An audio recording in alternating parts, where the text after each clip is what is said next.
Hey guys, happy Valentine's Day. Sending all our love out across the podcast airwaves. Just making you guys feel like we care about you. And in some ways we do, because you bring us numbers, and numbers bring more podcasts and make us feel special. So actually, you're doing us a favor. So thank you. And Remy just did whoever's watching the YouTube a favor, because he started out with, I'm going to say you were going for a romantic gesture. Then it just looked like you were Spider-Man looking in a window in a Sam Raimi poster. And then you were just kind of like a terrible puppet at the end. It's an interesting evolution of motion. Well, it went from, me feeling the love to me feeling like a hero, because we're really doing the hard work here, bringing the podcast. And then my train of thought fell off. So then I did feel like a puppet. I felt like, I don't even. Oh, I see. I see what you're saying now. I got it. I was like, how did you feel like a hero? But now I understand what you're doing. It's a gag. It's a gag. Yeah. Twip. We're doing jokes. Shoo, shoo, shoo, shoo. Hey, follow us on social media. Show us some love. It's the season. Right now, there is at least one of you who's like, oh, fuck, and forgot to get their significant other that important thing for Valentine's Day, to feed dildo pizza. Dildo pizza, yeah. I mean, guys, at least do something. At least do something. We still have time to figure it out. We're recording this early. I'm still this is like a week before a week and a couple days before Valentine's, right? Yeah. And are you doing anything? Do you know yet? Well, yeah, I'm getting my wife something that she's been eyeing, so that'll be nice. And then, is it a pizza? It's one ingredient off that pizza. Oh no, just kidding. Hopefully. And then we have the baby. I got to get her something sweet, maybe a little candy or something. Definitely not pizza. Oh shit! I didn't think about getting my kid anything. But he's not a girl. You don't have to get him anything. Be like, that's toughen up, dude. He opens it and is like, what's this lingerie? I don't get it. Wait, is that what you're getting your little girl? Hell no. She's probably going to get, I don't know, it's probably a Spider-Man shirt or something. Spider-Man Valentine's Day card, maybe. That'll be cute. I got her a plant last time. It died. I love you. That's like the 12 days of Christmas. I love you so much. Here, take care of this living thing. Take care of this, yeah. Cool, thanks. It's like when the divorced dad gets the kid a puppy, and it's like, here.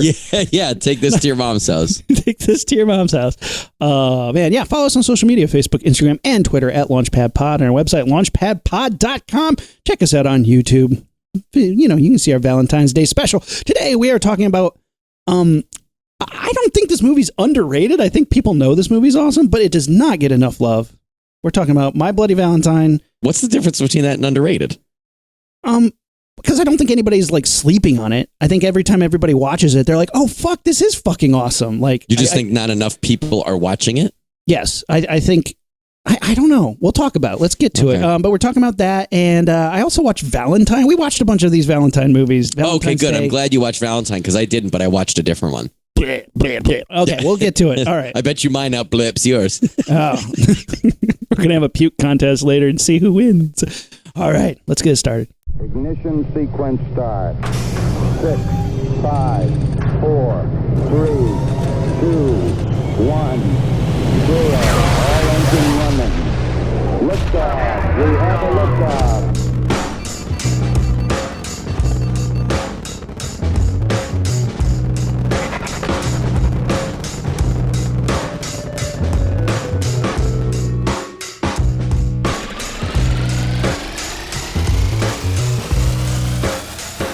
All right, welcome to the Launchpad Podcast. I'm Aaron.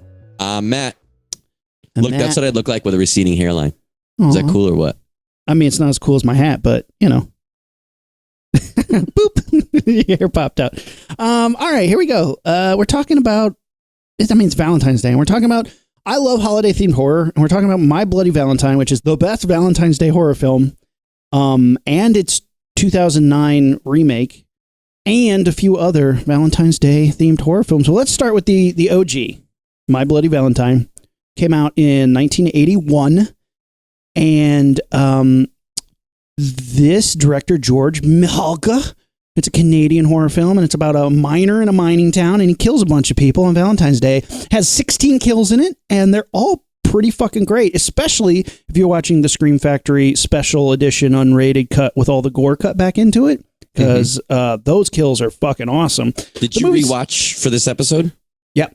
I did too. So do you know which specific kills were extended for that cut? I don't. I remember we looked it up before. Every single one of them. Really? Every single one of them, to an extent, was cut some just for length. So like, the first one starts with a chick getting impaled. Like, she comes down the mine. You see these two miners, and you're like, hey, look at these two burly miners. And then one starts taking their jumpsuit off, and it's a chick, and you're like, oh, some hanky panky down in the mine. But then he grabs her and slams her onto a pickaxe.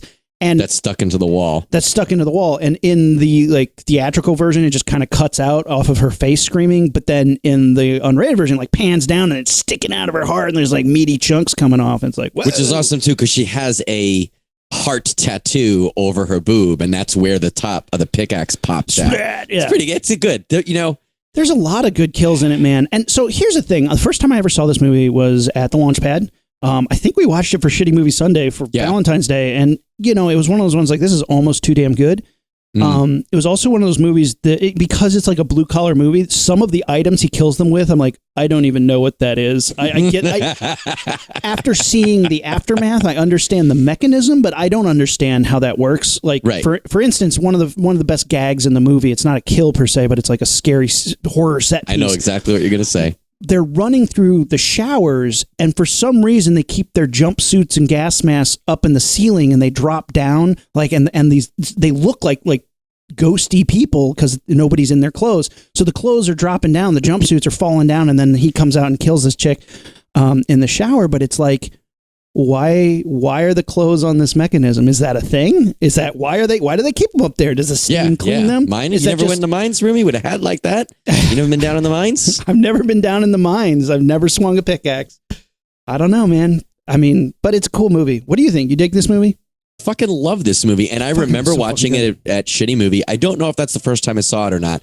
It's one of those movies, when I think about it from Shitty Movie perspective, it worked for Shitty Movie. We laughed our asses off. We made funny jokes. It totally worked. You brought a movie once, years and years and years. I think it was one of your first Shitty Movies. You brought Versus to Shitty Movie, and it was just too good. The premise was outlandish, but the movie itself, there wasn't really much to make fun of. And that happens from time to time where it's not necessarily that the movie is great, but it's better than Shitty Movie deserves, and we can't make fun of it correctly. This one you can. However, you and I could also, you and I could watch it with two frames of mind, either different times or at the same time. We could watch this and be like, oh, that was awesome. Oh, look at that kill. Oh, man, how did they do that effect? Or we could watch it and be like, oh, my God, look how fucking, you got that doofy character, why can't I remember his name? The guy from Friday the 13th 3. Oh, Shelley. Always have a Shelley. There's always some goofy on the life of the party who's some sort of a cartoony over the top guy, and I'm gonna drink beer with my nose. Yeah, he's hiding under the bar, and he jumps out at the bartender and goes boo, or shit or something when the bartender is telling this story about how the guy got trapped in the mine. It's just who? I'm a fucking goofball, don't you think? You're a fucking goofball, but you don't hide under a bar and jump up at the bartender and yell boo. Even that is outlandish for the movie, but whatever. But this definitely is one of those movies that functions for Shitty Movie Sunday and let's have a couple drinks and some snacks and make fun of it. But also is a great slasher. It's great. And I will say this. When you look at it in the slasher, it's a one-off slasher. It doesn't have a series. It's better than quite a few of the Friday the 13th. Because as goofy as the characters are good. There's interesting things happening. You have this guy. He's a prodigal son character. He left town to try and go make it in L.A. We don't know what. Maybe he was trying to make it in porn, came back. He was. He comes back and he's like, well, I'm going to work in the mines now. And it turns out that his ex-girlfriend is now hooking up with his best friend, former best friend. I don't know. Now there's tension. That's a cool love triangle. It's a good story, and it adds a lot to the characters. And even the goofy characters at least have character. And that's more to say than a bunch of these other ones. And it's more to say than the remake. The remake had a bunch of characters and then didn't know what to do with them. And that the movie Valentine that I'm going to talk about, no character. All the characters were terrible. It was terrible. Yeah. They didn't know how. This built character and made it feel real. The town felt real. But as far as a slasher goes, holy shit. A great kill count. 16 is nothing to shy away from. Most of some good kills too, right? Solid kills, yeah. As far as the characters go and it being a good slasher, I think an important thing to note is, and we've talked about this before, a lot of slashers have a very important element of a whodunit. Who is the masked killer? Yeah. And you got Jason, the first Jason or two, maybe three kind of had that. Then the rest of them After don't. that, it's like, it's Jason. And Freddy you're like, okay, doesn't, cool. Michael Yeah. Myers doesn't. Like we Scream know does, that, yeah. and that's a different beast. It's not necessarily fair to compare them. But you think about Scream, and Scream is almost like the archetype, even though it certainly didn't come first. It's like one of the best clear cut of our generation to understand as a prism, right? But when you watch this movie, I do remember the first time I watched it trying to guess who was the killer. Because it is well set up. Yeah. Like you said, the opening scene, this masked miner kills this girl. The cops come down and they're yelling at him. They yell his name. They shoot him and they presumably shoot him dead. But then you find out later he actually went to a mental institution. Yeah. So there's a really big thing of maybe it's this guy coming back. And a lot of people think it was Warden. Mm-hmm. Which is a pretty good killer name. Yeah, the story of Harry Warden, which they tell in like flashbacks, was this: that he got trapped down in the mine, and the people who were stuck down there survived, but then they started dying trapped in the mine because Harry Warden was eating them. That's the second one, though, isn't it? No, this is the first one. The second one, the second one's all the same. It's the same thing. The second one's the one where they shoot at him and he runs away. The first one, you don't know. But they start bringing up these things where they're like, Harry Warden ate the people down there, and you see the shot of him like nom, nom, nom, nom, eating people. It's fucking gross. What? Yes. In the first one, we see him eating people. In the second one, they do it all. I think I was sleeping in that part. They do all these new in the new newspaper. It's all this newspaper bullshit. But in the first one, he eats the people to stay alive down there. So then, for revenge on Valentine's Day night in Valentine's Bluff, he kills the two supervisors who left the mine unsupervised and caused this. Oh, collapse. I remember what you're talking about. Yeah. Gets them with the pickaxe, cuts their hearts out, and puts their hearts in boxes. I didn't get the cannibalism part, but yeah, okay, I see what you're saying. Yeah, the cannibalism's crazy. Well, you get, so there's that. But you have that thing. It might be Harry Warden who's the killer. Warden. But then they also start to have the two main characters, the prodigal son who comes back and the best friend or friend character who now they're fighting. There's a lot of tension between the whole movie. And then when it gets later, they start accusing each other. Yeah. And the movie's pretty hip to like not tell you who it is. Eventually you kind of find out it's probably not one of them. But the other one is almost kind of like the main character for a minute. So like it is kind of a decent mystery of which one of these two guys it might be. Or is it this guy that they can't track down? They're looking in the mental institution. They don't have his records anymore. Now, with all these movies, all the ones we're going to talk about today, I'm pretty sure that if I double check their receipts, by the time we reveal who the killer is, if I went back and like looked, the math doesn't add up. There's scenes where he's killing when he's obviously like in a car with somebody else. Over there driving. Yeah. So it's like, wait, how did that work? But like they do a good enough job in the first one, in the original My Bloody Valentine, that I didn't follow. So the point when by the time they reveal who it is, you're like, oh, cool, surprise, creepy. You're on board enough and you've suspended disbelief enough that you're not looking to see the strings. You're like, okay, that makes sense. Specifically, there's a moment where this guy's trying to get hot dogs out of a boiling pot of water and the killer comes in and jams his face in. Also, like, there's very few deaths that I feel I would be like ashamed to be in the paper. Like my head died next to floating wieners. Like come on. like of ways to die drowned in hot dog water is not. Oh, that's one of the. You know what the best part about that is? Today on my run, I was thinking about it, and when you see like little mementos left on the side of the road where someone was presumably killed and like crosses and flowers and stuff. Yeah. I always told Amanda, like, if I don't die in a regular situation, don't memorialize the area where I met an unfortunate accident because like that's where I died. Memorialize like where I lived. Memorialize the Launchpad podcast or comic books or like something that meant something to me, not where I got run over or whatever. Yeah. Can you imagine if you got fucking killed in hot dog water and every year I placed a fucking cross wreath in a hot dog? Every 4th of July, you're just like, oh,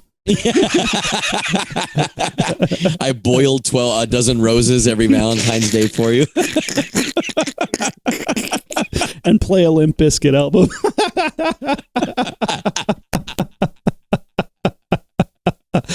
Oh, chocolate starfish in the hot dog flavored water.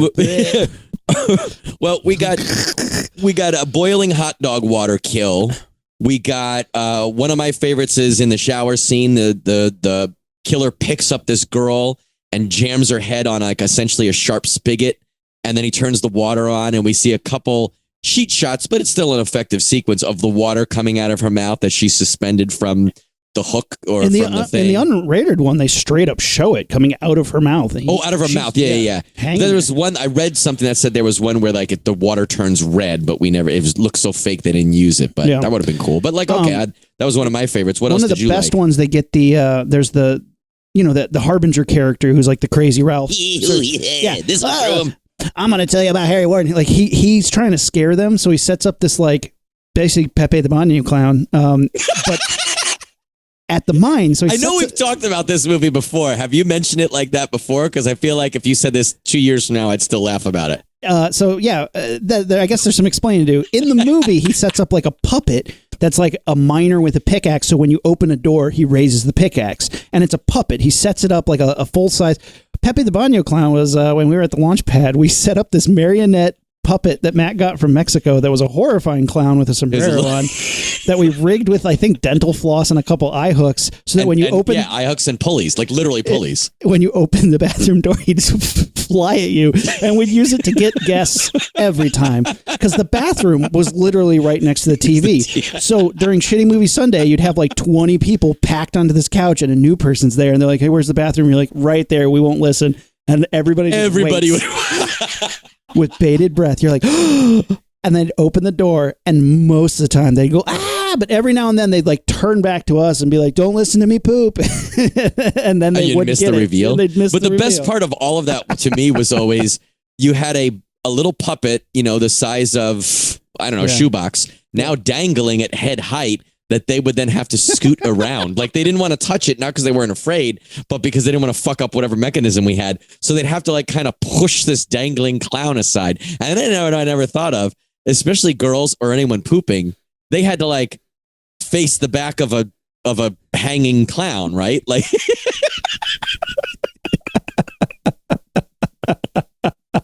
fuck. Pepe So they stole our idea in 1981 for this movie, as you were saying. Yeah, so they make this fucking this puppet thing pop up, and he's testing it a bunch. He like he keeps opening it every time. It's a Harry Warden, death puppet with a swinging pickaxe thing. Well, then the last time he opens it, the actual miner monster's in there and like goes whoop, puts it up through his jaw and out his eyeball, and the eyeball pops out onto the end of the. Awesome. It's a great kill. It is a great kill. And they don't shy away from it. They show that for a good second. He falls to the ground, and then they show a wide shot with the camera on the ground of him walking away, holding the pickaxe and dragging the body. It's really an effective shot. I think it was just a fake body, but it looks so cool, and it really brings home. And that's what I say about this movie and the 2009 remake. They are brutal, but fun brutal. It is, it really is, even maybe more so the 2009. It's exactly what you want from a slasher. Brutal kills that don't shy away, a lot of blood, characters that you want to see killed, and when they get killed, you don't feel bad or anything for them. But also like not cookie cutter characters, not like who gives a shit, not who is that guy. They're characters that matter. The first one doesn't have any nudity, does it? I don't think it has any. I think the closest we get is that girl disrobing in the mines in the beginning, but she still has her bra on. Yeah, I don't think so. The second one's got plenty of nudity, which is ace. Big because that's the only I feel it's weird not to have it. Although you don't miss it in the 81 one. I don't think I don't. No, I don't. I think they do a good job with. It'd be one of those things at this point. If you had it in there, it'd be like, oh, okay, well, you did that for that reason. Like, but in a movie. It's funny because in a movie called My Bloody Valentine, there isn't as much romance as you'd think. There's this one, like I said, love triangle that they're trying to figure out, which is interesting. And everybody's got their like sweethearts, but it's all like very innocent at the end of the day. everybody's just kind of having fun, having a good time. They're trying They to sing a song about a girl losing her cherry, which I guess is the loss of innocence.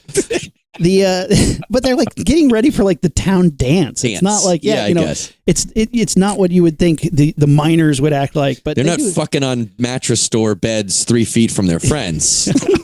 I'm looking at you, Chopping Mall. Yeah, it's good, and I think it's man. There's a dryer kill reveal where this guy, the miner guy in the what do we call him? Miner guy? What's his name? Because the shape, the miner guy. What is his name? He's my Bloody Valentine. That's what I'd call him. Bloody Valentine, Harry Warden. Or Harry Warden, yeah. Yeah, Harry Warden, even though he's not Harry Warden. Anyway, this old woman who was there from the first time this happened, the original massacre, she like finds this box and she thinks it's from her sweetheart, and she turns around, gets pickaxed in the chest.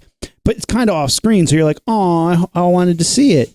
But few scenes later, the sheriff's like, where's my girlfriend? Where's my girlfriend? And then the dryer goes ding, and the door flies open, and her burnt corpse pops out, and it's all steaming and gross. And the dryer is still going in that one. So she actually, like, the body looks a little thin, but it's rolling around, which is pretty cool. It adds to the effect for sure. It's gnarly as shit.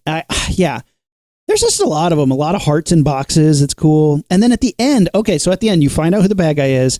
There's this great like shovel pickaxe fight where they're hitting each other with shovels and pickaxes. On a coal train too, which I thought was like, and it's going very slow, and the action is very slow compared to today's standards. You know what? Great set piece for 1981. Yeah, it's a great set piece. Again, something you would never have in any other horror film. Right. It only works in the mine, and what a cool set piece. So they're doing it. They fall off the mine cart. They're in like an old tunnel that has like wooden supports, and they start smashing out the supports, and you're like, it's going to come down, because you know it's going to happen. So, it collapses. The hero, the one who's still alive, and his sweetheart get out, and just as she's about to leave, this hand grabs her, and like the cops are swarming at this point, and they're like, oh my God. And the hand's grabbing at her, and then she pulls, and the hand comes off, and you see inside that he had cut his own arm off. And it's really it's gross. awesome. The way that I show it, though, they show him chopping it from the inside as he's grabbing her, so we know it's coming. She doesn't, and then the arm comes out of the hole. I think it would have been so much better if the reveal had been all on her side. So if we were with her, the hand grabs her and she can't get away, and all of a sudden she pulls back, and the severed arm comes off. Then we see the other side, and we see him with the knife. Yeah. Because then he runs away. I'm coming, Harry. I'm coming. They'll never get us. Some shit. And he says, be my Bloody Valentine. Oh, yeah, he does. Like, and he's talking like crazy. He's talking crazy and laughing crazy. And then one of the best wrap-up songs comes on. And it's this like, we'll play it at the end, but I'm going to sing a little bit for you guys. Yeah, please do. Oh, shit. He's breaking out the guitar. Okay, here we go. Oh, wait, no, this is it. Wait, no, that's not right. Hold on. Okay, you know what? I'm just not going to use the guitar. We'll just sing it. I got so excited. I got a little mini chip. Once upon a time, on a sad Valentine, in a place known as Henniker Mine, a legend began. Every woman and man would always remember the time. And those who remain were never the same. You could see the fear in their eyes. 'Cause once every year as the 14th draws near, there's a hush over all of the town. Yeah. For the legends they say on a sad Valentine's Day, it's a curse that'll live on and on. Yeah, okay, that's enough. I know everybody's like, their fingers are floating towards that. Skip ahead 10 seconds. So I'll just wait 10 more seconds. 10, 9, 8, 7, 6. For the legend they say on a... Just for those who skipped ahead 10 seconds. No, we stopped. Yeah, it's hilarious. It goes on and on and on. It's like this folk song on like a acoustic guitar about fucking... Yeah, it was like a Scottish or an Irish ballad about it, right? Well, so it's like folksy, because back in the day, there's a lot of these songs that I looked up. It's like about mine collapses and fucking horrible people dying, like 9 people dying in mine collapses. Like these are real songs in Appalachian like mining towns, and this is just one about the movie that's very specific. I love it. My favorite one is the one that says, And a lot of them were shanked and one drowned in hot franks. I made that up right now. No shit. Try to think what other good ones would be. Oh man, I love that there's a guy who gets like hit in the head with some sort of nail gun, but it doesn't kill him, so he has to get like hit a few. It's more like, times. and it's a single shot nail gun, which is interesting and one of those antiquated things that you're talking about. Like I was like, can you imagine using a one shot at a time nail gun where you're like, yeah, has to load it like a shotgun. Yeah, it was cool though. It's a cool scene. Shoots the guy in the side of the face, and he's like, oh, he shoots him again. And this is young Wilford Brimley, right? With the big mustache. Yeah, he looks like a shoots it directly in the head, and then he runs back into everybody else screaming. It's a pretty, I think it's a creepy thing. I thought it was this movie is fucking great. It really is one of those movies that at the end of the day, you're like, I wish they lingered on this shot or shot this angle of this death or whatever. And like nudity couldn't hurt, but like I don't necessarily care. It just rounds out the checklist of what you need in all the things that make a good slasher. But like there's nothing missing. Like there's nothing that you're like, I'd give it bad marks on this. The acting is good. The plot makes sense. You know what I mean? It sounds so stupid to say that, but we've seen so many movies that just have things happening, and that's not a plot. You know what I mean? It's got to be a story that has some sort of suspense to it, that at the end we are satisfied. Even if it's a cliffhanger ending or a downer ending, we have to be satisfied by the ending. And so many times you just watch something and you're like, that was just 90 minutes of things that didn't matter. I wasn't attached to, and I'll never get that 90 minutes back. This was really, really good. If you guys haven't seen this, I mean, I would give this like an A/A+ for like, you should watch it. Don't you think? 100%. Like I said, I think it's better than most of the latter half of the Friday the 13th franchise. Like, no contest. It's like, I would say it's better than the first one. The first one is historically, like the first Friday is historically important, and it does a lot of important shit, and it's a different movie because there's a lot more suspense there, but than in this one. And it also like set the genre, right? For the most part commercially. But My Bloody Valentine is a better movie. You know the people more. The characters are different. Like this guy is different than this guy is different than this guy, which is something I don't really think the entire Friday franchise does, right? It's just, okay, you're the goofy guy, you're the boss, you're the jock kind of guy, you know, whether you're mean or not mean. It's all the same. You're the nerd, you're the film guy. They did a better job all across the board. I think it's one of the best slashers from that era, and definitely up there as one of the best slashers out there. But it, for whatever reason, just never. I don't know. Like when you look at the pantheon of like the Freddys and the Michael Myers, and I was like, this guy didn't have any more movies, so we don't get. He doesn't get the I think the cred that he deserves to stand up there with the big guys.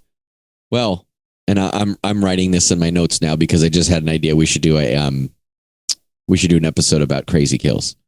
Yeah. Some of the best kills.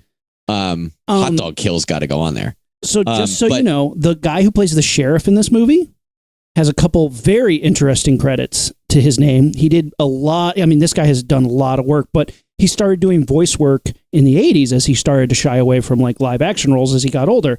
Some of his more notable voice roles is Dr. Claw from Get Out, really? Dr. Claw from Inspector Gadget, Mad Agent, Big Mad Agent. He was Jantosh, Kybo Ren, and Boba Fett in the Droid TV series. He was Dulux Shaman in the Ewok TV series. He did voices for like just tons of notable things. He did Sabretooth in some of the X-Men series. Wow. Garbage Pail Kids, Care Bears. He did a bunch of Care Bear voices. Alf, additional voices for Alf. Police Academy, the animated series. Legend of Zelda, the animated series. Swamp Thing. He was Dr. Arcane in the TV series of Swamp Thing. Wow. The old gray-haired sheriff in this? Yes. Little Shop of Horrors. He was additional voices for that. Adventures of Tintin. I'm just like, you're like, this guy, the sheriff? How old did he live to be? Is he still alive? Cadillacs and Dinosaurs. I mean, Tales from the Crypt Keeper. He did additional voices for the cartoon series of Tales from the Crypt. Monster Force. He did the additional voices. Mummies. Like they just bring him in to do voices. Wow. Monster Force. What a reference. I haven't thought about that shit in 20 years. he was Sabretooth in the X-Men the animated series in the 90s. I mean, he worked his last credit is a 2016. So damn, he passed away in 2016. R.I.P. But like, man, that's what a great crazy. career. That's quite a resume to have. That's quite a pedigree to. The first voice of Boba Fett, like in that horrible holiday special. Come on, great. Was that him? Yeah. That what you said? That's what it was? Yeah. Wow. Because he also did the voice of Boba Fett in the Droids cartoon, which was the second time. Right. Which I've been watching a lot lately. Kent's like super obsessed with that shit. Blech. Wow. It's well, I mean, there's another reason to watch. This movie really is a lot of fun. It's great. There's no downside. The kills are good.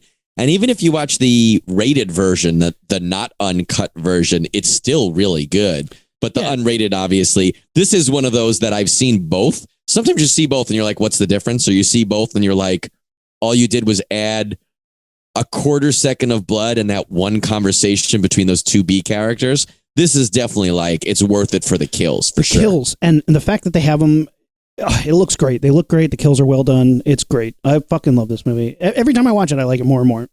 So then I rewatched the 2009 My Bloody Valentine 3D coming at you, bro.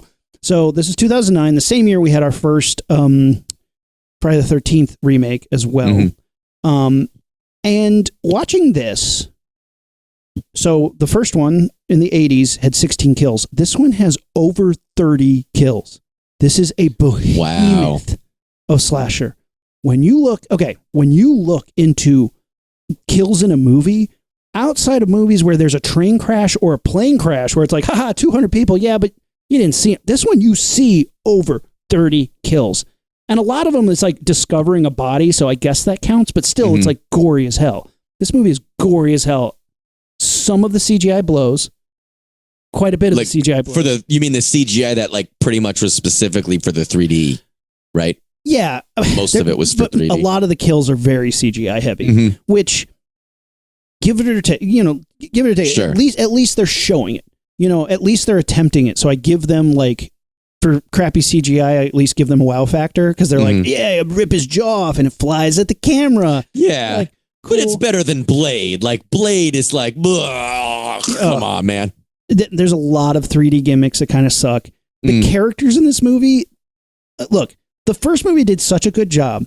This movie is like, let's make it more complicated. And you're like, no, you didn't need to do that. It actually worked really well. So the characters are not only like kind of unlikable, they're like very complicated. So much so that you're just like, okay, just keep. It's almost like, are you like, what side of the fence of do I want you to get killed or not? Like, you're like, are you supposed to be the good guy now? Or are you the bad? Like, which guy are you? And they work really hard to make you feel like this guy's the bad guy. No, this guy's the bad guy. This guy has to be the good guy. No, he's going to be the bad guy. And at the point, like at the end, when they're cleaning up the mess and the quote unquote good guy is like walking away with the girl, you're like, I didn't really like that guy. He was kind of a douche. Sure. Yeah. So this one's interesting. So it starts off a massacre in the mine and the cop shot at him and he gets away. And then it starts showing us these 3D newspaper clippings that's like, down in the mine, there was a mine collapse. And these guys, like, it was caused by the guy who owns the mine's son. He sucks now and everybody hates him. And this is all in newspaper clippings, like very detailed. And you're like, wait, am I supposed to be reading this? Holy shit. In 3D, no less? Fuck you guys.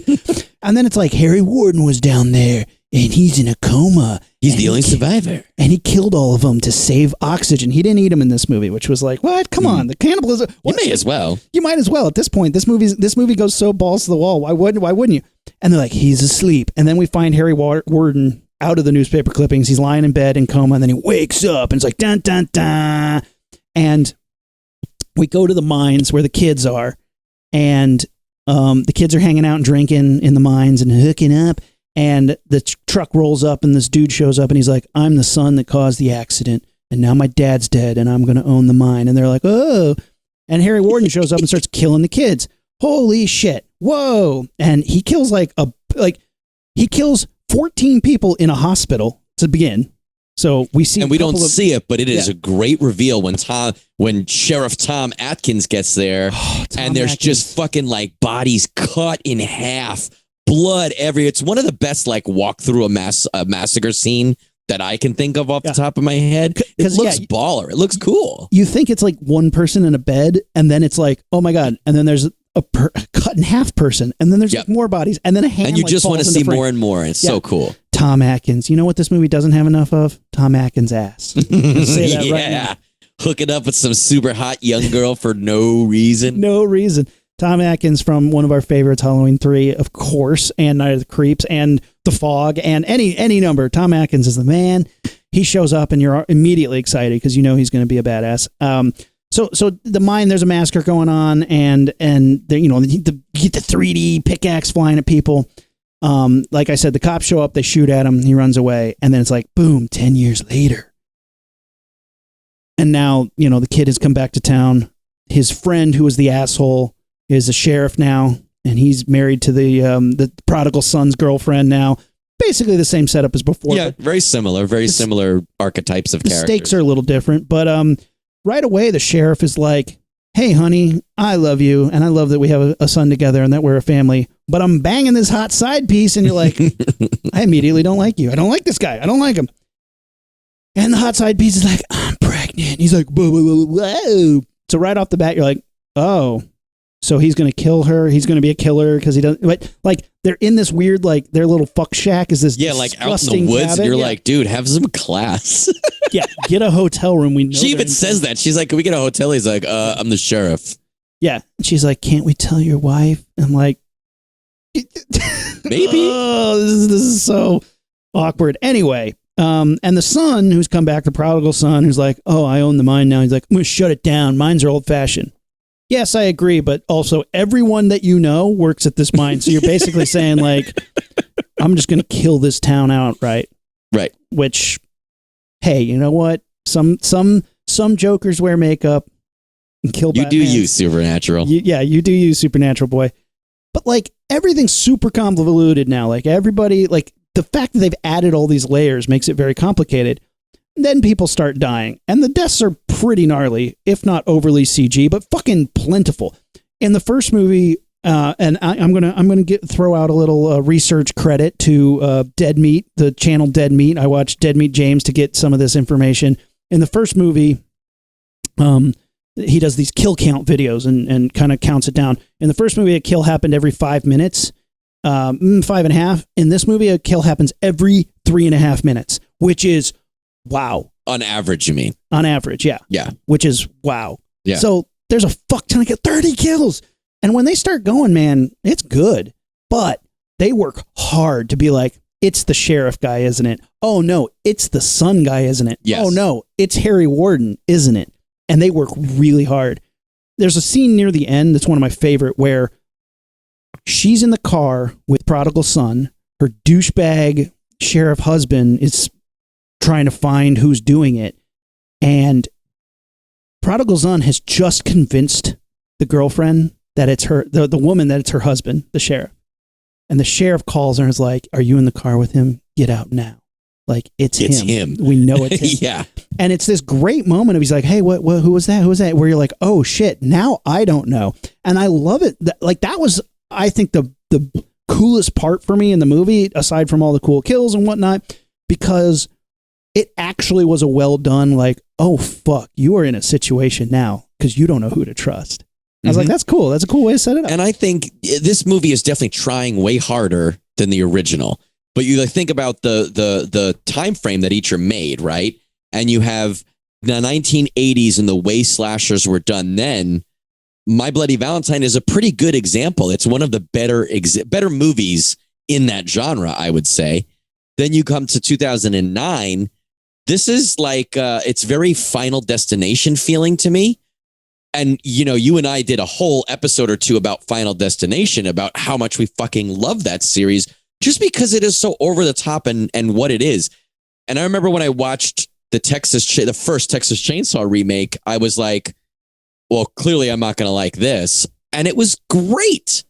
And it really made me think about why. And I think I love this movie. I love everything about it, more or less. I think it is close enough to the original that it feels like a remake.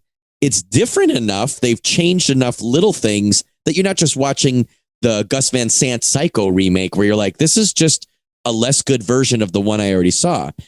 And they amp it up. Like, why would you remake a very good 80s slasher? Because you're going to up the ante on a couple of things. So we've got a naked girl running all over the place scene.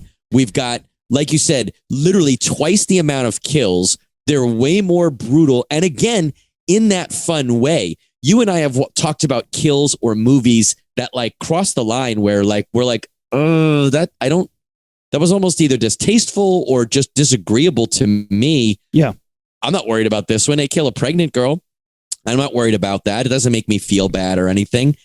It's all in good fun. It's gory ass fun. And you see most of it. Yeah. And although it's like, it's a lot more heavy-handed with, is it this guy? Yeah. Is it this guy? And you're right, layers upon layers to the point where you're like, wait, what? I understand you want me to think it's him, but what is his motivation? Like, what do you want me to think? But I don't give a shit. Like, this is fun. I'm on board. Keep telling me. I'm only going to, it's like when someone's telling you a mostly cool story, but you're like, I don't need to hear the details. I'm just going to wait till you get to the exciting part. That's when my brain will kick back on. 100%. The biggest fault of this remake is the characters are unlikable. But when you look at 2009, that's fair. Everybody was like drinking too much Mountain Dew and nobody was likable. They were all too douchey for me to like be into it. And the original one has a charm to it, like with the goofy characters, even though you're like, they're stupid, but at least they're charming. Nobody in this movie is charming. Everybody has this like level of ennui or just like, they're too like, and also like in the original movie, I believe that those people were minors. By the time we get to 2009, they're like, we're in high school. It's like, no, you're not. You're in Supernatural. Like all of you are too goddamn attractive and too like pissy for me to like care about you. So you don't care about the characters because too attractive and just have this like attitude. Rumi only likes ugly people. No, but you know what I'm saying? Like when you watch the movie, it's like, yeah, these guys are in high school. Like obviously Denise Richards is not in high school. Like, come on. She's not in this movie. She's in Valentine, but we'll talk about that. Like, everybody was too attractive and just too snotty and too complicated for me to enjoy the characters of this movie. That's its fault. It makes up for it for killing somebody every 3 fucking minutes. Every time I'm like, I don't like this guy because he is brooding. Oh, that guy got a pickaxe to the face. Great. Awesome. Let's talk about that motel scene real quick. Rumi, if you were a writer, if you were a sleazy writer. I know, but I heard that there were 2 writers and the writer who wrote that scene was not the one in that scene. Oh, well, his friend like did him a solid then, huh? Yeah, big time. Yeah. So there's a scene where this like no-name trucker who we've never met before is for like 4 minutes banging this chick naked, like totally naked. Tons of nudity. Good looking chick. And we don't know her either. We haven't seen her. She's in the beginning of the movie. She's one of the friends. Oh, is she? Yeah, I guess. Fine. But again, like it doesn't matter. Yeah. Anyway, so he's a writer in the movie. He's a writer of the movie who somehow got himself written into a prolonged sex scene. Yeah. He leaves and is like, thanks, baby. She finds a video camera. Is like, fuck you. Give me that tape. And he's like, fuck you. He's a dick. He goes to his truck. He opens the truck and the miner was hiding in the truck for some reason. The guy gets a pickaxe to the head. Mm-hmm. Chases the chick back inside. There's 5 minutes of straight nudity in this film. And I heard it was mostly her idea because they wanted her to grab the sheet. And she was like, why would I grab the sheet? And they made a good point, which kind of happens. But like, I think during the actual sex, you're like, wow, she's naked and she's showing it. Then she stands up and has a conversation with him and you see her top to bottom nude. Yeah. And you usually don't see that. And you're like, wow, look, I'm seeing a vagina and boobs. You're like, but I'm also 40 years old and I've seen that. So like, but I acknowledge that you're showing that and that's great. 5 then minutes she like of full chases him nudity. outside. He gets killed and then the killer's chasing her naked.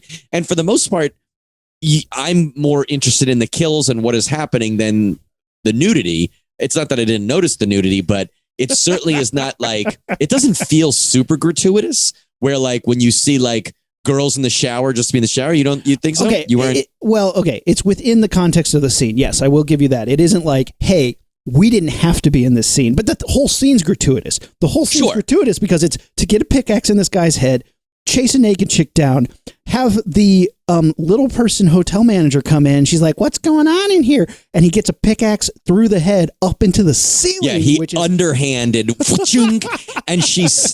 and now that's the one thing that I wish this movie had was a wide, because she's stuck to the ceiling, and we see her go up, we see her get stuck into the ceiling, and then he lets go of it, and we see a couple shots of her feet hanging into frame, but we never see a wide. And then we see him at some point pull the pickaxe down and her body flumps to the floor. It's great. But it would have been beautiful to see a wide shot, establishing shot of that room, right? And then he traps the naked chick on the underside of flips the bed up so she's basically vertically trapped in a cage, and then pickaxes her through. And I'm like, the whole scene's gratuitous. Like, the whole scene, because like you said, we don't know these characters. We don't need it. What's the point of this scene? Oh, full frontal nudity and like 3 kills. Awesome. All right. Well, I'm here for it. They did a great job. Good job. Would you judge me if I said that she might be the most likable character to me? She is, because she at least stands up for something. She at least yes, for two things. Yes. You can't use me like that. Like, yes, right. You're paying me for sex, but you can't videotape me. She didn't want to be paid for sex. He threw the money at her. Yeah. Then she chased him because of the camera. Then she's yelling, "Fuck you, motherfucker," to the guy, to the killer, as she's trapped behind the bed. I thought she was like, she had more believable motivation than pretty much anybody else. Jensen Ackles, who's like the main character, he's the prodigal son in this one. He's too whiny. Oh my god, he's such an emo kid in this movie. The main girl isn't really established as more than the tug of war toy between the two guys. She literally is, and they try. Obviously Tom Atkinson we like, but he's not in the movie that much before he gets a pickaxe under his chin, out through his eye, out through his jaw, out through his mouth. It's coming out of his mouth, and then they rip the jaw, pulls it, fling it out awesome. the camera. The sheriff guy isn't likable because he is a home wrecker and isn't nice to either of the women in his life. He's he also you could have, as a film, as a story, you could have tried to show him doing something redeemable or as a good having an affair is not good, right? We all agree that that's the case. Yeah. But if you're going to make him an important character that I'm supposed to root for, you've now only showed me that he's a liar and a cheat. You have to show me also something to make me on board. Like, make him also save a baby or donate to an orphanage or something. Yeah. And you're like, well, okay, maybe I misjudged him, but you have to give me something. I mean, I don't mind if he's complicated, but if he's going to be the hero of the film, I need to like him. And they didn't do that. And at some point, they just made him be like the sheriff on the case, trying to solve this. And you're like, okay, but he was doing that anyway. That's not an arc. There's no growth or development in his character. He's just doing his role. Just like the jock makes fun of somebody and the slut tries to have sex with someone. You're like, they're just doing their literal job. That's it. Yep. That is the archetype that the film needs you to be. It's not your character. And it's so, that's the frustrating part, because you did such a good job, but you couldn't bring the characters along. And it doesn't take much, as you see in the original film. Yeah. All it takes is one guy being like, whoa, I'm a goofy guy. And you're like, I like that goofy guy. You know what? Wilford Brimley, he gets all the girls and he's singing songs and playing harmonica. I like that guy. At least shows me something about who they are. And we didn't talk about the goofy guy's death. He's hung, and they drop the body, and the neck, when he hits the end of the rope and it jerks him back up, it rips his head off, and the body just continues to fall past people on a ladder, and the head is just dangling there, and they got to climb past it. It's fucking awesome, dude. It's so fucking good. That's the thing. The original one has kills that are super memorable. The 3D one has really great kills, but as far as memorable ones go, Tom Atkins, through his mouth, they redo a lot of the kills. I guess a housekeeper, they do the laundry machine kill where they find her spinning in the laundry and she's all burnt up. But other than that, the finding the bodies, but the Tom Atkins one is the one that I'm like, yeah, I will remember that kill. Whereas I remember a bunch of them from the original, also because they're practical, and this one is a plethora. I mean, again, when you start showing a kill every 3 minutes, maybe there's a ratio where the body count to memorability, me remembering it, sort of cancels itself out. Yeah, I get that. That makes sense to me. Which could be interesting. But like, again, how many movies have 30 kills in them? The most recent one was that Halloween Kills had over 30 kills in it. And that was a fuck ton of kills. Yeah. Fuck ton. It's true. And I think, there's something to be said for how they're making films now versus how they're making them in the 80s. It's a lot more forgettable. You know what I mean? Like, I couldn't tell you fucking 2 scenes from Avengers Endgame. Yeah. I couldn't tell you, 2 or 3 important parts from most modern day movies, even ones I like. I couldn't tell you so much about it because they're just, especially with streaming and shit, I think they're made to just be wham bam, single serving kind of thing. Yeah. And I feel like this movie is a good example of that. And like all that, again, I likened it to Final Destination. I love those. I mean, there's 6 of them. There's at least 5, if not 6. 6 of them, yeah. I'd have to think about the kills, but I bet you I forgot more kills than I remembered over a 5 or 6 movie franchise. That's a lot. And I think it's just, snack food, just pop them in your mouth and you forget that you ate it, And I think there's definitely no hot dog water kill in this one. This one ends with like a reveal where they're like, oh, it was Supernatural guy the whole time. Spoiler alert. And he's like, yeah, I'm Harry Warden. He's like kind of, and you're like, wait, is he possessed? And they're like, no, he's not possessed. But then they do that horrible thing where it's like, you're like, but wait, we saw scenes where he saw the killer happen. Like, yeah. It was him imagining that he was watching the killer do that, but he did it actually. And you're like, I don't like it when the movie does that level of like just blatant, like, right? Because that's like lying. You didn't trick me. You lied to me. You didn't trick me with a look over here while this is happening. It's like, no, we fudged our receipts. Again, it's like in a movie where you're like, let me check. Was he here when this happened? When he was supposed to be killing? No, there's literally a scene where he's like trapped in a cage and the killer has like wedged a shovel so he can't break out of the cage. And then he watches the killer kill a guy instead of calling out to the guy too. Like he just watches, like the guy's like, I'm working in the mine. And our hero is in the cage. And instead of being like, hey buddy, turn around, run, he doesn't say anything. He's just like, oh, I'm scared. And the killer kills him. You're like, well, that was stupid.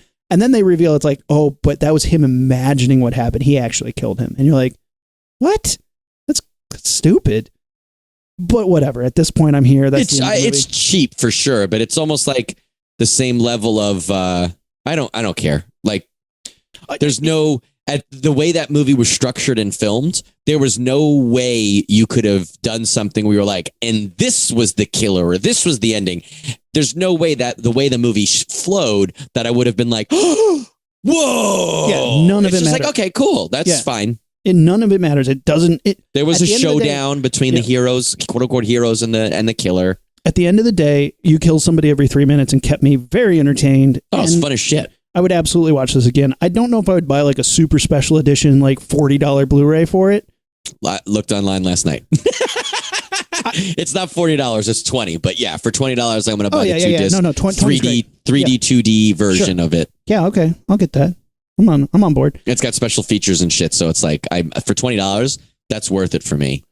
But it's not the only Valentine's Day movie. We have a few minutes. You want to run down 2 other films? I got one. Hell yeah! I want to hear more about Valentine.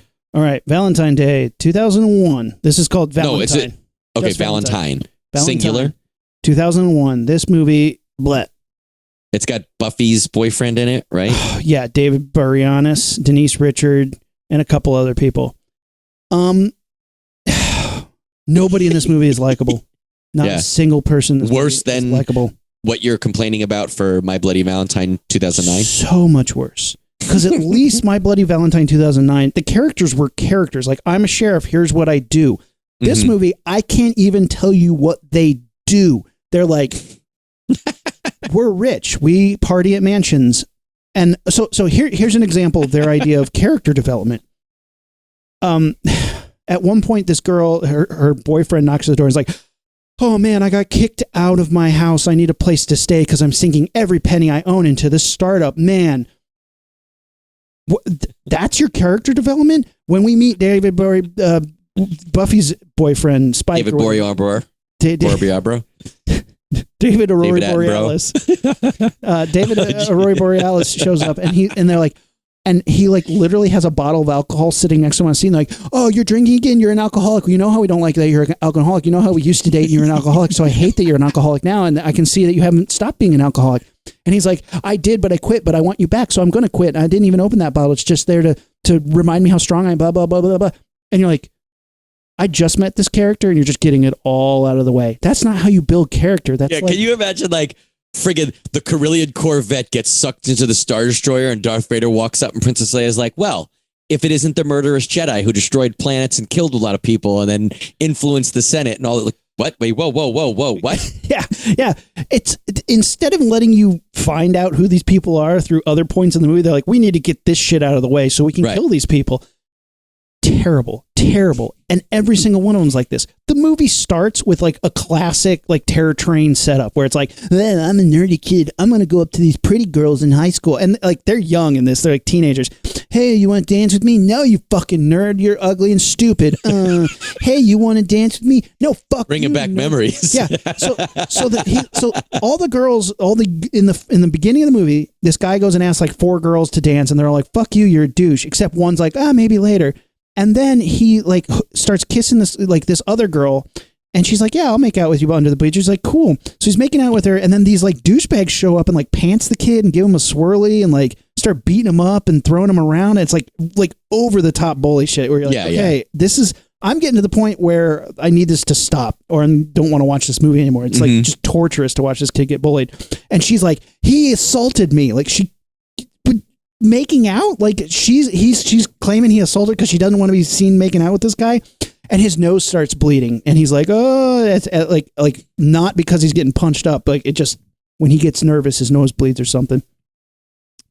And there wasn't a scene establishing that where someone walked in and was like, Dexter, your nose always bleeds when you get upset, remember? I mean, it's basically that bad. Anyway, smash the titles so we meet these girls, they're adult, they're teenagers now, or I don't know, young women, whatever. And they're doing shit and people start dying and the kills aren't that great. Like the kills make no sense. The set pieces are just okay. Again, you already hate these women because they were dicks to this kid in the first scene and they don't redeem them in any way. The exposition is really clunky. We have the first chick, Katherine Heigl, who she is a coroner or something. She's doing autopsies and she's about to cut up this dead body and she like gets a mystery phone call and then she like walks around and like, oh, something's creepy. She comes back with a scalpel and she's about to press it into the body and the body goes and breathes and she's like, ah! And she runs away and then she comes back and the body's gone and she opens this drawer and the corpse that she was supposed to cut up falls out. So then she runs and hides in a body bag and then this like guy with this creepy cherub mask starts stabbing the body bags one at a time and then Is it a full-size man? Yeah. What's the rest of his costume? A trench coat with a tiny little baby mask on. Okay. Yeah, stupid. But like human size, not Cupid size. No, he's full-size, tall, 6 foot tall. Wearing a little baby face mask, stabbing her, she stabs, and it's a cool set piece. I like the, go to body bag, but yeah. You came into that room and was like, I'm going to play a trick. Take your fucking shirt off, climb under a sheet that she's supposed to cut the body up. What if she didn't check? What if she didn't notice you breathing and just stabbed you in the stomach like she's supposed to do? That was her job. And you're like, I'm going to hide here and scare her when I breathe. What if she was just like, stab? She had a knife. What if you breathe? She was like, oh, fuck, stab. Got to make sure this body's dead. What a dumb plot. And then you see after he stabs it, the blood drips out. So you're like, oh, it's that kid. Everybody in this movie sucks. The cops suck. He's like hitting on the chicks. And you're like, this guy sucks. There's a cool scene where this art installation, and the art installation is all these like video walls and he's in there and there's like a lot of flash. It's like a funhouse mirror sort of situation with all these video walls and he's in there with a crossbow and shoots a chick down a stairwell with a crossbow. That's kind of cool. But then like the rest of the movie, there's a scene where Denise Richards is in a hot tub and the killer puts her in the hot tub and then puts the lid on so she's trapped in there and then starts drilling holes through the hot tub. That's probably the best scene. Because it's like, oh, that's, at least scary. She's trapped underneath this like plastic cover. He's drilling holes in and then throws the drill in. She gets electrocuted. That's kind of cool. But like fucking dumb. And then at the end, they're like, it was David Borealis the whole time. And you're like, that's stupid. And then is David Borealis the nerdy kid or no? Yeah, but he had facial reconstructive surgery because that's how that fucking works. Sure. Yeah. Like so fucking You walk stupid. in, you're like, give me a David Aurora Borealis, please. Yeah. But keep the nosebleed. Yeah, keep the nosebleed. Yeah. Nobody Wait, So are the kills fucking supposed to be Valentine's Day based? Because you said crossbow, that's a Cupid thing. most of them are just lame stabs. A lot of them. Okay, And like so you it's not find a head, Valentine's based. Because No. drill, I was like, what's drill through a jacuzzi and then electrocution? What's the connection there? Not there's really like a some, Valentine's they Day keep one. finding Valentines where they're like, you're next, ha ha ha. But like overall, nobody's likable. You're next, haha. The kills happen again thanks to the kill count, dead meat. It happen every 10 minutes. That's way too long for me. Way too long, and they're not good. You need it 3 times faster than that. That's what we're comparing it to for My Bloody Valentine 2009. They're just constantly complaining. They're always complaining. They're at a party, and the party seems to be rocking. You're at a big mansion. There's lots of food and booze, and they're like, "This party sucks. This party literally sucks." And they keep telling you how shitty it is. It's like, fine, then leave. Go home. Go get killed by this fucking baby-faced killer. Just stop. Just kill all. Like, they fucking suck. Like, don't make a movie where you start the movie being like, hey, your main character sucks, and then don't redeem them. Terror Train did the same thing. They torture a nerdy guy to the point of a mental breakdown, but fucking Jamie Lee Curtis feels so bad about it and is like, you guys took it too far. She at least tries to atone for it when we find her friends getting murdered later. But it's like, the movie made the biggest mistake where it's like, oh, you made them all suck. You forgot to leave somebody to be a hero. You forgot to leave somebody to be like a final girl. No, we just want them all dead, and it can't come soon enough. So the movie feels like it drags. The kills aren't that imaginative, and just fucking not worth it. Is it worth the watch if I've never seen it? Because it was on my list for, I don't know, Tubi or something, but it just Shitty got movie pulled. Sunday for sure. Yeah, for okay. sure. Watch it with people so you can all be like, "Fuck these people." Well, I They think suck. there's I think it's a Scream Factory release. I think it's Scream Factory release of it. So, usually their choices, even if I don't like them, I understand why they chose them. It fucking sucks. Yeah, it's one of the worst slashers I've seen in a long time because I'm like frustrated that they are not dying fast enough and that none of this dialogue is good, none of the exposition's good, and almost not in a fun way. So you need people to be like angry with you at it. Sure, I get that. Like, look, we've watched a lot of shitty movies recently, and they've been fun. Oh my god, I'm laughing at them. And this one's like, why wasn't this fun? There's no fun. The movie's not even having fun. Any nudity at least? Does David or Borealis take a David Boob around us? David Boobs around us takes his shirt off? I mean, there's like one shower scene, whatever. Lame. Well, I think for sure 1981 My Bloody Valentine has a bunch of dudes in the shower. Yeah, we get to see him playing grab ass. Yeah, I read that they were really naked too, but you never see it. They're all shot above the waist. They wanted That's method acting, boy. That's method acting. There's definitely a That's You in there. There's this neighbor character who talks in rhyme and gets caught putting on women's underwear and killed with an iron. Nice. All right. Well, when I watch it, that one will count. You'll be like, I'll be like, he got me. You got me. That's me. All right. Tell me about the one you watch. You watched. Okay, so I watched Cupid, and this is the second time I've watched it, and I was just as underwhelmed this time as I was the first time. We're recording this on the 6th of February of 2022. It's on Tubi, and I think Tubi and IMDb right now. It's interesting enough to watch. It would probably be better with more people. It wasn't laborious, but it was definitely not fast moving. It's called Cupid 2020. The movie opens in a restaurant and there's a guy and a girl. The girl is clearly a little younger and not into it. And the guy is like, well, when I bought my Corvette because I'm like this hot shot. And he's talking all about how he's such a hot shot. And the girl clearly is not really into it. And he's really like a douchey guy. And you're getting the idea that this date is not worth it. And she's not liking it. She goes into the bathroom and calls her friend and says so. Ugh, this isn't worth it. Even if he does take me on a trip or a spa day or something is what she was going to get out of it. She's like, I think I'm just going to bail. Cuts back to him waiting for her at the table, and another woman runs in And he's like, Lucy, or whatever the fuck her name is.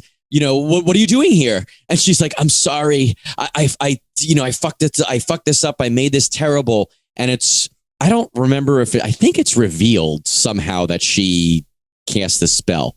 But anyway, that she did some shit. And he's like, oh no, what did you do? We got to get out of here. And they get up and out of the restaurant. He starts pushing her out of the restaurant. When they get outside and they're arguing outside, the new girl that he was like secretly seeing now comes out of the front door and she's like, oh, what are you guys doing here? Then they hear something and look up, and there's this kind of short but skinny Cupid that's got this weird monster bite, like lipless face and kind of like a beak with big Cupid wings, and he's like very gray colored, flying at them. And it's like a pretty good setup. It doesn't look amazing, but it doesn't look terrible for a shitty little movie. And he fucking arrows one of the girlfriend girl, the new girl, right in the eye, which is awesome. Then she turns and it just looks like they stuck a candy apple in her eye. It looks terrible, but like, okay. I'm looking at this picture right now of her with a candy apple. The sequence looks good. He kills the other two coming from the sky, and you're like, okay, that's kind of cool. And that's the last cool thing that happens. And that's not really true, but that's kind of the last good sequence in the movie. You meet there's these girls in high school. Some of them sound American. Some of them sound like gross British talking. There's a male teacher and a female teacher who have a budding relationship that they're trying to keep secret. There's a young girl who is our protagonist who is into witchcraft, and she casts a spell so that the male teacher falls in love with her. There's a bully character who's like the only relatively okay looking person. Let me ask you a question about that. Let me guess. Yeah. She casts a spell so the male teacher falls in love with her. How is that played in the movie? Is that played as like sweet and innocent, or is that played as what it actually is? Like, you use witchcraft to rape this guy? I don't know that they've played it any which way. It just happens. Okay, weird. They see each other, they talk. He says something nice to her that we as the audience know was just him being a nice teacher, but we see that she's into him. She goes home and there's these bully girls that are bothering her. She goes home and she does this little spell where she's like, make him love me. And the bully girls, like, long story short, the bully girls end up doing this prank where they somehow get the teacher's phone and they text her pretending to be the teacher interested in her. She sends some very slightly erotic pictures to him. Not worth seeing. And then they send something back to her as like, oh, well, I'll be after school late tomorrow. Come make a move. So she does, and they videotape her leaning in for a kiss, and he tells her no. And then they play it in class, and the whole class sees it. And the girl gets upset and runs outside, and the whole locker, all the lockers up and down are peppered with the pictures of her. Oh.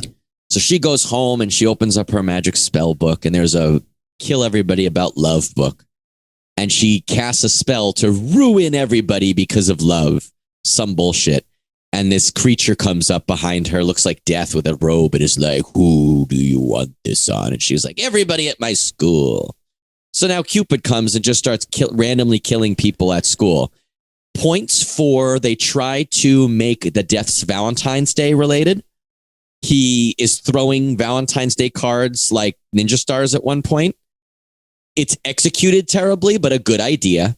He jams a dozen roses down a girl's throat. Executed terribly, but a good idea. A lot of arrows. The arrows somehow poison you, and they find that out by watching a guy and knowing that the poison is spreading to his heart, which then later another kid gets shot in the arm. They have to amputate it. Yeah. For no reason, like with no real information. And this English teacher is the one who figures it out and amputates this guy's arm in the science lab. Wouldn't the arrows from Cupid make you fall in love? Like, wouldn't it be like fucking 100 cc's of straight fucking Molly? Before we see that good scene at the beginning of that first date, they explain that the Cupid story we all know is only part of it, and that his mom got jealous of Cupid's romance and yada, yada, yada, took his love away, made him evil. And now if you say the right incantation, he will come and destroy love for you. Again, like, it's all good premise, but it's one of those movies where they just told things that were happening. There's no real suspense. Like, they don't even really try to build too much suspense. There's like oh my God, I caused this. Surely you caused this? Why would you do this to your friends? But like, there's no emotion backing it up. There's no reveal. You know what I mean? It's not like anything matters. The kills, there's 1 or 2 kills that look okay, but for the most part, they don't really look that good. He's only allowed to kill on Valentine's Day, so they just have to make it through Valentine's Day. And at the end, there's like a showdown where they have 2 minutes left. And Valentine's Day killer is there. The Cupid is there. The death guy is hovering over the main girl who's like, I want to take it back. And he's like, you can't. It has to wait. And then she's like, no, I want to change it. And he's like, she could kill everyone in this room. And she's like, the ghost thing says, well, then it needs a sacrifice. And all this fucking talking during the last 2 minutes. And while there needs to be a sacrifice, the bully girl somehow dies. It isn't really clear how she dies. And it's not really clear if her dying just killed the last 2 minutes or if that was somehow the sacrifice needed to stop it. But like, then it stops. Cupid goes away and the 2 teachers are left. The main girl is left. This boy who tells her that he loves her. And I don't know if I just don't understand British people, but he comes off as a little effeminate, but he tells her he's loved her since the 5th grade. And she's like, I didn't know. Then later when he's got his arm getting chopped off, she's like, I'm going to take you on a date. If you survive, I'll take you on a date. Never fleshed out any more than that. You don't care about him. You don't care that she's revealed that this guy is dying and loves her. We don't know what happens to them. The 2 teachers survive. And then the police and shit maybe come. But anyway, the female teacher says, I'll take this one-armed kid to the hospital. And the other teacher's like, all right, I'll drive this girl who we know has a crush on me home. Although they do at some point, she says, I'm over this shit. Don't worry about it. Then they have a couple lines of dialogue of like, wow, this is crazy. And then he leans in and kisses her. And she's like, what? And he's like, I guess your spell worked. And then it cuts to the credits. And you're like, I don't know if that was supposed to be cute or ba-ba-bum or like, I don't understand why that was like that. But it's just like all the makeup effects were good enough, but the stuff in the eye, a lot of people get shot in the eye. It's just a candy apple in the eye. The Cupid doesn't look good. He looks like no, but I mean, but credit for wherever they filmed that, whatever their budget was. Oh, he slits a throat that looks pretty decent. I think he slits that with the letter. On. The teacher knows that she caused this, right? Your spell works, so he knows that she caused this horrible magic death, right? No. I was going to say that the love spell, I think he knows it's a love spell. Right, but if he knows it's a love spell, does he, like, I would also assume that the witch caused the fucking Cupid monster to She explains to everybody that she did the Cupid monster, so everybody knows. He's like, I think it's cute that you got half your class murdered. That's sweet. Mwah. Also, it doesn't, and that's the thing, is like you said before, it's like the bully girl is probably the most developed character because it's hinted at that she's got a shitty home life. She is lashing out because she is angry about that. At the end, there's a scream reveal where she says, your mom is a slut and she stole my dad away, or she broke up my family, which is very ham-fisted. But like, okay, you're telling me why she's been acting like this, and it's a justifiable reason. I'm looking at the cover of this thing, the poster, and it's a great, way better than the movie. The problem with it that I can see. The problem with it that I can see is it's like somebody photoshopped a face onto it, but it's the wrong angle. Mm-hmm. So they obviously had a guy, some bald dude, pretending to hold a bow and arrow. The bow and arrow isn't real and is obviously photoshopped poorly. And they obviously had to paint out something on the bow, and the repetition from the clone stamp is there, and the face isn't the right angle at all. It's just like placed on top. It's not even blended properly. That's also not. Isn't the right that's thing. Kind of what the makeup looked like, but yeah, it's definitely not the head that it was on there. Oh, it's terrible. This is terrible. This is terrible. Why would you watch this? Well, because I love holiday. You know, holiday horror is my favorite one. This one is not that great. I looked on IMDb to get more information. There was 0 things in the Did You Know. The only user review there was, this is an offense to the public. And then it says, how is possible someone do this and come outside to the masses? And I don't know if I agree with that, but I know what they mean. How is it possible that somebody do this? Released to the masses. It's not great. It doesn't. It's like the opposite of My Bloody Valentine, where it doesn't scratch any itches. There's no. I mean, not that it matters, but there's no nudity. There's no good kills. The only points I would give it is that it is trying to make the kills Valentine's kills. And you and I have talked about this for our Christmas episode, where some Christmas horror movies are just a regular horror movie during Christmas time. But some of them are killing people with snowflakes and with Christmas lights and with Christmas ornaments. And you're like, okay, that's holiday related. I get it. This gets points for that, but, and like it tried, but like, and the acting's not points terrible. For having an actual like monster. It's not just a dude with a crossbow. Right. Yeah. There's most a of these supernatural movies, element to it. Yeah. Most of these things are just like for giving sort of the mythos some sort of like attempt to make that into a horror movie. Yeah. Good for them. This is one of those that like I've watched it now twice by myself. I don't know what a dumbass, right?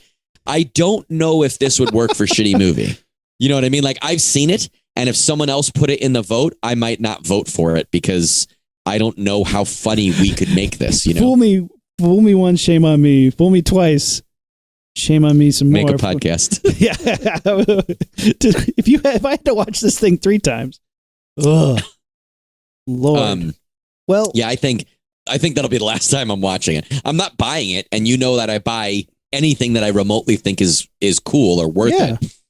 No. Not worth it. Even if there was an extended uncut edition, the Zack Snyder cut that was 4 hours, and they swore that it was better, I'd be like, no. So we highly recommend My Bloody Valentine and its 2009 3D remake, but these other 2 movies, avoid like crappy candy hearts. Can I tell you that while I was running today, I was going to open the episode by saying, Rumi, love is in the air. And then I immediately wrote an entire Valentine horror movie about that, which is essentially the Cronenberg Rick and Morty episode. Yeah. How cool would it be if you have a horror movie where people make a love potion, whether it's a scientist or kids and weird science, and you release it, and it gets out of hand to the point of being like essentially lovesick zombies competing for different people's attention.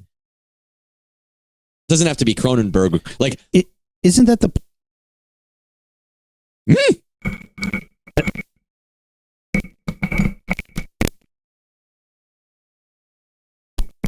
Can you hear me?